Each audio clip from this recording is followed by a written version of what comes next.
ISD community, and welcome to this episode of the PAC Live. September is National Suicide Prevention Awareness Month. Today, we want to inform our community and parents about the resources and awareness programs that are out there for suicide prevention. Suicide is a very sensitive topic, and to cover more in this area, we have joining us today Ms. Miriam Tellez, Counselor Director for La Joya ISD. First of all, thank you for joining us. Thank you for inviting me. First, September is Suicide Prevention Awareness. What are some of the activities or something that's happening in our campuses? Well, first and foremost, I want to say that suicide prevention is one of our main topics during the month of September. As students come back to campus, we're always aware of the fact that they've gone through changes over the summer. There might be need to speak to somebody. So we start right away with staff development for our teachers.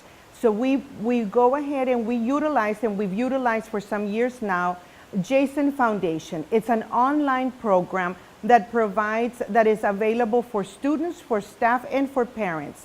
So all teachers in our district are required to go through staff development.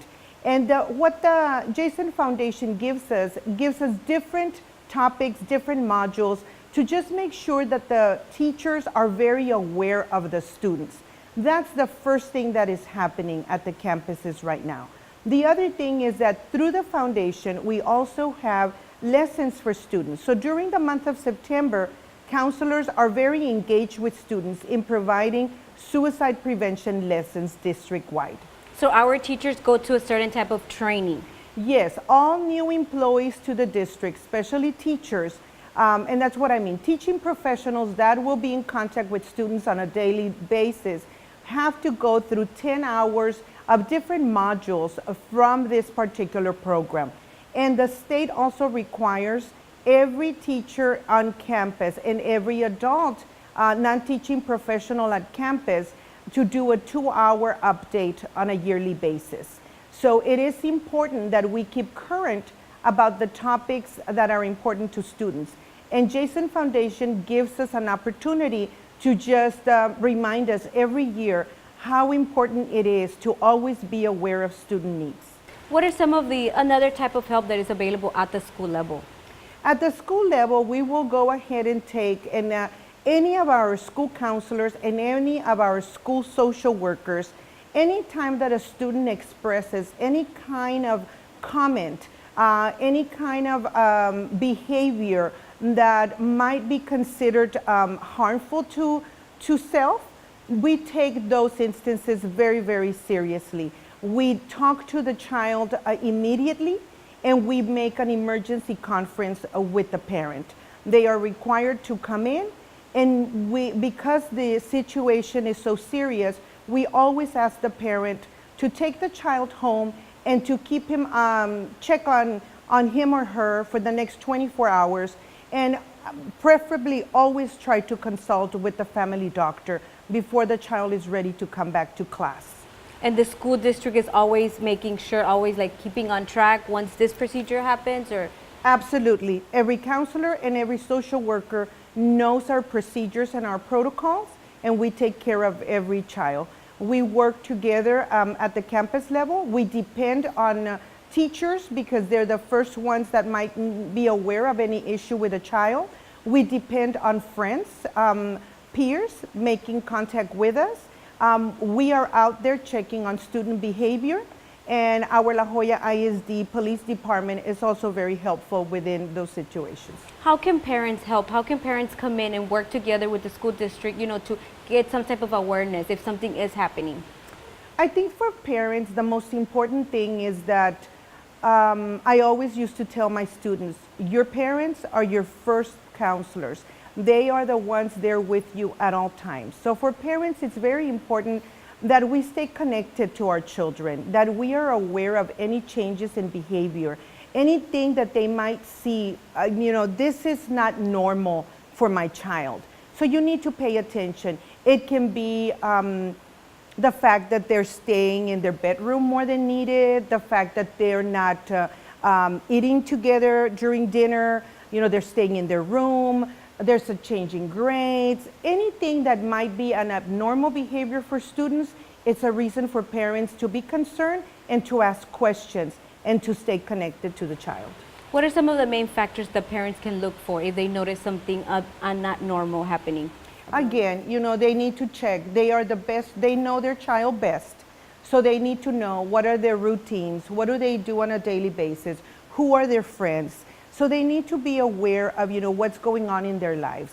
I know that we live a very busy lifestyle, and it's very easy to come home, we're tired, we're busy, we're fixing dinner, and we forget about, checking with our son or with our daughter, how did things go? What did you do today? Anything that you notice abnormal, it's a reason to ask questions. If they need help, we are always here to help.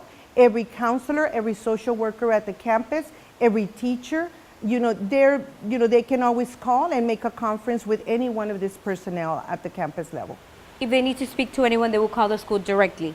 They can call the school directly. Every school has at least one counselor at the elementary level. There's at least 3 counselors at the middle school level, and there are multiple counselors assigned to students at the high school level. We also have social workers both at the middle school and at the high school level. And those are extraordinary resources, but always remember that any teacher at the district level should also be able to assist. Everyone is here to help. Everyone Absolutely. can help. We're here for them. Perfect. Anything else you would like to add?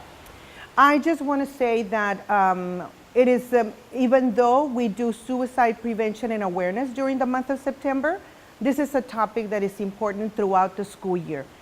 We have to remember that kids have different stressors throughout the year, whether it be friendships, whether it be stress from school, from classes, athletics, extracurricular activities. There's always something that might prompt the child to change in behaviors, to feel lonely, to feel stressed out, and it's important that every adult around them is always aware of them.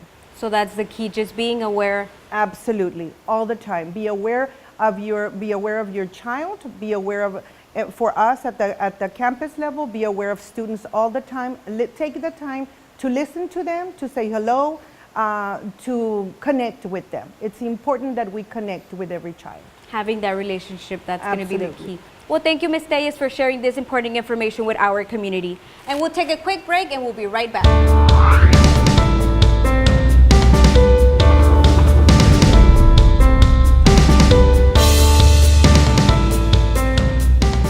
Now joining us is La Jolla ISD police officer, Eloy Salinas. First of all, thank you for joining us. Thank you for having me. First, when we're talking about suicide, how can it be prevented and how? Boy, suicide is a very delicate topic that not very many people want to talk about. How can it be prevented? I think, and as professionals and dealing with kids on a daily basis, it all starts at home, Judy. Parents need to communicate with kids. Kids, if they're not comfortable at home, they're not going to be comfortable at school. Then they start having a very low self-esteem. Then they don't want to come to school. Then they start having these ideations of, I'm not worthy. Then they start feeling hopeless, helpless. Hence, these bad thoughts start getting into their mind. They don't want to live anymore. Suicide can be prevented through education and information. And again, everything starts at home. So parents need to communicate with kids. There's got to be that rapport, that love, that communication. And again, everything starts at home, in my opinion. How can it be prevented? Education, not only for the child, but for the parents. What type of education is out there for parents? Boy, there's a lot of education. Social media has a lot of informative things that parents can look into, and parents can be informed about the signs and symptoms of a child. Some child that might want to be left alone, not interact, not get involved. Some child that might be cutting, for example. A child that might think he's unworthy. A child that might think that no one likes them. They're loners. Not all loners are suicidal, have suicidal tendencies, but many kids have issues being social. Not that they're antisocial. I have an example of a young lady that her grandfather died, and she loved her grandfather dearly. Having said that, she wants to join him in heaven. So she's having suicidal ideations. Having said that, parents need to communicate, love, hug, and explain to the child that death is a natural thing, and that she will be reunited with her grandfather in God's time, not because she wants to. Education, information is vital. And communication with the child, that's vital. How can parents be more involved on daily basis on their daily activities? Great. Hug your child, talk to your child. Get your child involved, that's vital too. Athletics, band, academics, golf, anything that your child might look forward to, whether it be reading a book, whether it be getting involved, take him to a movie, spend quality time with your child. Have your child feel some sort of worth.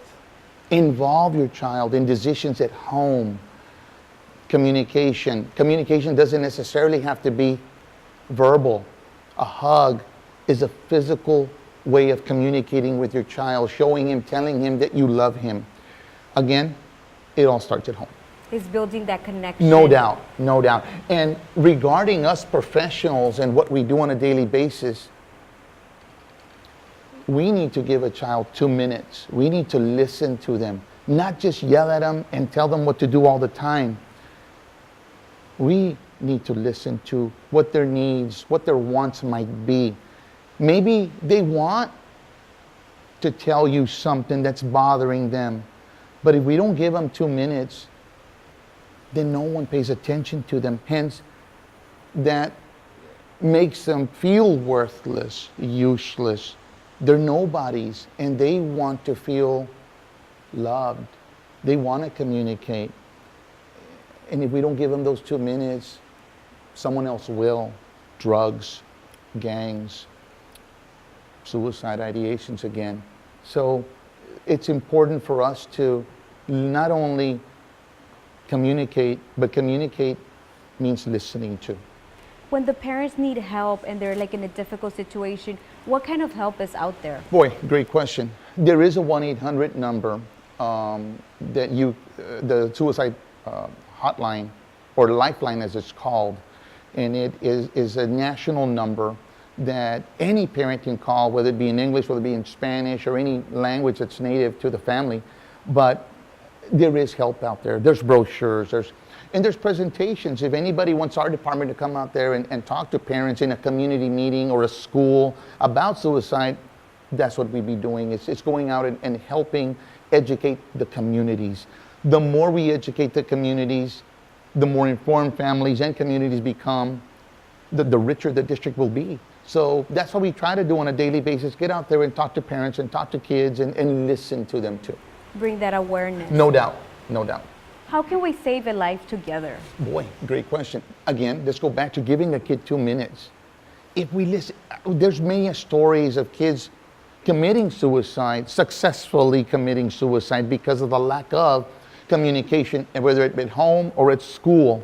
If a young individual is bullied at school, that young person doesn't want to go to school. Then they start finding ways to not be a bother to someone else. See, a lot of these kids feel pain. If they're not liked, if they're not a favorite of the teacher, of the football coach, or whatever, they feel withdrawn, left out, hence their feelings of hopelessness and helplessness. They want to be loved. And if they're not, that's painful to them, emotional, psychological. As a matter of fact, they start becoming social, wanting to be loved, because that's their way of saying goodbye. Very interesting topic that we're discussing, and not everybody wants to discuss it, but I think it's vital for our district. Go back to the individual that I was talking about regarding her grandfather, her beloved grandfather that she loved dearly. She's had suicidal ideations, and just talking to her, listening to her, giving her different ideas on how to go about her life is very important. And she's found life now through simple communication.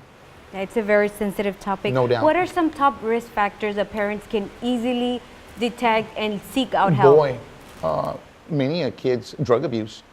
If a child is using drugs, a child is wanting to cope with something. It could be a deceased loved one.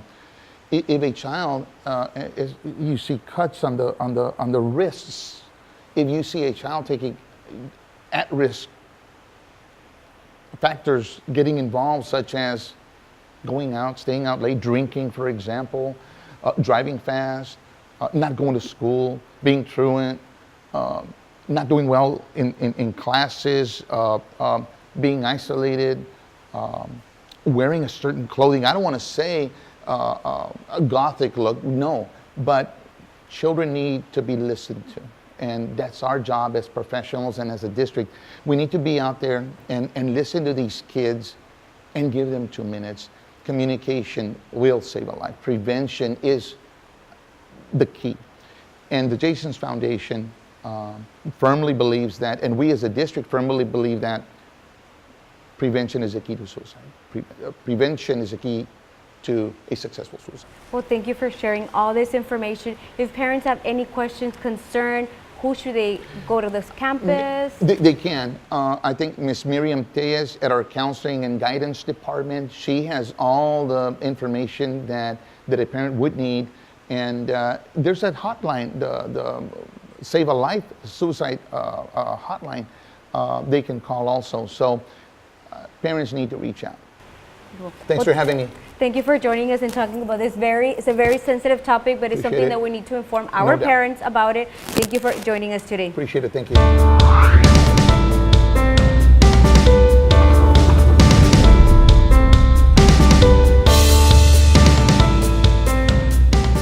Welcome back to the PAC Live. Now joining us is Ms. Gracie Gonzalez, counselor for La Jolla ISD. First of all, thank you for joining us today, Ms. Gracie. Can you tell us a little about the Jason's Foundation and tell us also about the app where this can also help our students? Jason Foundation has been a wonderful opportunity for our district to use in staff development, in classroom guidance. And you know, this is the one time that we allow our students to use their phone, and that we want to encourage the use of the phone, because many times, you know, the kids will be messing with the phone and that kind of thing. But there's a wonderful app with Jason Foundation, and we ask them as part of the guidance lesson, you know, go to the store, download A Friend Asks. And basically, A Friend Asks is an app that tells you as a friend, whether it be an adult or as a kid or even as a parent, what do I do now to help my friend? You know, get help now. If that's the issue, then the child would go there, and it takes you to this section that says, if you or a friend need to talk with a counselor for help, you know, call now. So you press that button and it takes you right to the National Suicide Prevention Lifeline. So this is a wonderful opportunity for students, for adults, when you know something's not right with a person, a friend, un amigo, somebody you love dearly or that you care about, and things are not going right. And maybe you're seeing that they're going down the wrong path.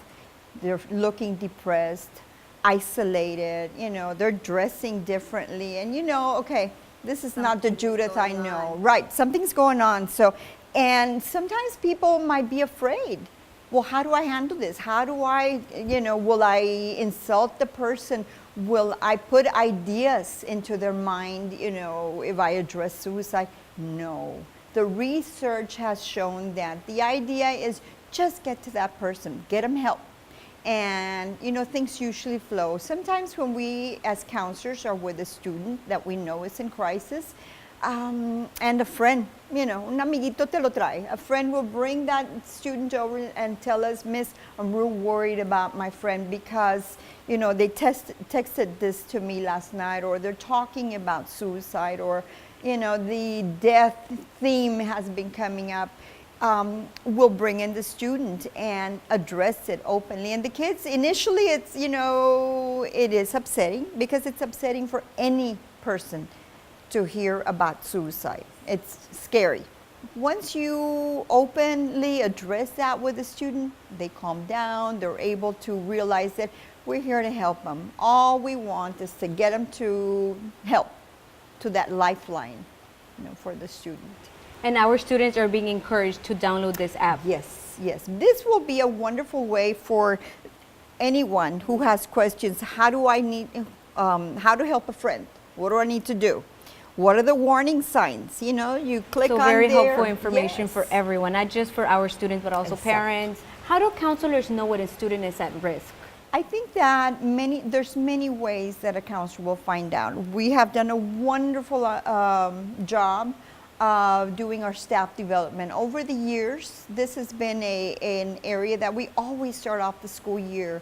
How to get help when you're in a crisis, or a friend, how to get help. And we let the students know, you do not give up, go to class. No. If you know someone's in crisis, you are insistent, you go to the counselor, you go to the clerks, you go to the secretaries and talk to an adult and say, I need help. I need to talk to someone because my friend is going through a hard time. So friends will bring us, their friends if they're worried about them.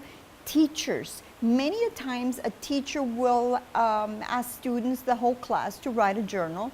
And in the journal writing or in the assignment, there's themes of death, of suicide. So the teachers are really, really good at bringing the student to our office and say, I need to talk to you about so and so. This happened. So there's always sometimes those little signs. Yes. That can help. And we, as part of our staff development, we try and include everyone, not just the student, the teachers, the counselors, of course, the teachers. We also want everyone in our district to be able to download it, whether it be a parent, a secretary, because, we're all out there and we need to be the eyes and ears and to be vigilant. If it's a child or an adult is in crisis, what do we do? How do we get them to help? Now, how can students help out each other? What are some of the warning signs if they know a friend is in trouble or needs help? If someone is just not coming to school, why? Find out why.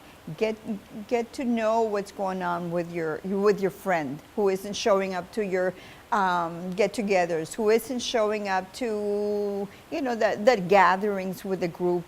What is going on? Sometimes a friend their grades may be going down, and that your friends, and if you see major changes in the way they dress, in their ability to stay connected with the group, with the adults in their life, with their academics, all of those are really, really telling. If a child is going through a hard time, maybe a conflict, a bullying situation, a situation where someone might be bothering a child, that is something that you can tell, you can see it in a person's eyes. And teachers are really trained. We talk about what are some of the signs that we need to make sure that, there is that emotional health in the child. If a child is not functioning behaviorally and emotionally, it's going to be really, really difficult for that child to function academically. So if a student, if a friend sees any of these signs, they need to seek for help. And go to an adult is the one thing. And if you can get to the counselor ASAP, perfect. Go to the counselor. Sit down. Say, I'm worried about my buddy. I'm worried about Judith. She's changed the way she's dressing. She's crying a lot. She's not wearing any more makeup, if that's a change in that child's life. Something's going on because, Judith is not doing her homework anymore. Or Judith is, fighting a lot. That is not typical of Judith. And so, you know that there's something going on with that child. Well, thank you, Ms. Gracie, Thank for you. sharing that information. Anything else that you would like to share with our community? I would love to see everyone in the community be aware, be connected to all the children in their life. It is the children that are disconnected from adults, whether it's in the home, in the community, in the school, that we need to worry about. when a child is starting to push away and disconnect, then we have problems. That's the key, when a student starts to disconnect from their normal life. Well, thank you for sharing all this important information with our community.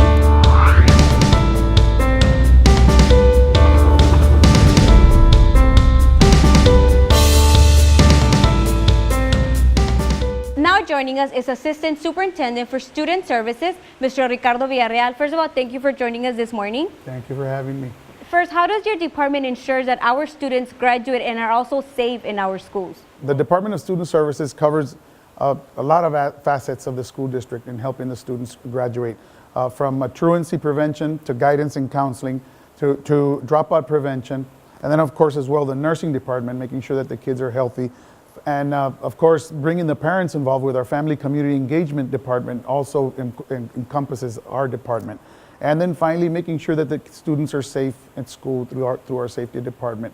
Ultimately, our department's goal is to make sure that students are in school with it, making sure that they're attending school, making sure that they're safe when they're in school, and then of course, having them graduate is our ultimate goal. How does your department work together also with parents, bringing our parents into our campuses? We have we have a liaison at every campus, and we have a very good director, Ms. Velma Ochoa, who works with the campus liaisons to make sure that there are numbers that are coming in at each campus. We've also had community meetings if we can't do it at the campuses, we also go to the communities and talk to the parents out there. And in fact, we're getting ready to do one this semester and then a second one in the second semester. Well, thank you, Mr. Villarreal, for having your department here today, sharing all this important information with our community. Thank you for having us. And one important thing, our department is here to remove all barriers for all students. Thank you. And to our viewers, thank you for joining us in this edition of the PAC Live. Till next time.